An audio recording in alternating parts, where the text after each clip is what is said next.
Chicken pox হয়েছে আমার। হাসপাতাল থেকে ফিরে ওষুধ খেয়েছি। ডাক্তার বলেছিলেন বিশ্রাম নিতে, কিন্তু জীবন তো সবসময় বিশ্রামের সুযোগ দেয় না। হোটেলের এই গরম তাওয়ার সামনে আবার দাঁড়িয়ে পড়েছি। একের পর এক ধোসার অর্ডার করছি। শরীরের জ্বালা, দুর্বলতা আছে, তবুও কাজ থামানোর উপায় নেই। কারণ আমার দায়িত্ব আছে, পরিবারের মুখে হাসি ফোটানোর দায়িত্ব, লোনের দায়িত্ব। অনেকেই শুধু প্লেট সাজানোর খাবারটা দেখে, কিন্তু সেই খাবারের পেছনে থাকা মানুষের লড়াইটাকে দেখে না। কত কষ্ট, কত না বলা যন্ত্রণা নিয়েও আমরা প্রতিদিন হাসি মুখে কাজ করে যাই।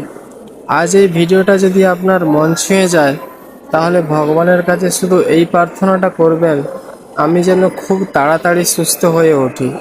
আর পৃথিবীর সব পরিশ্রমী মানুষ যেন তাদের লড়াই জেতার শক্তি পায়।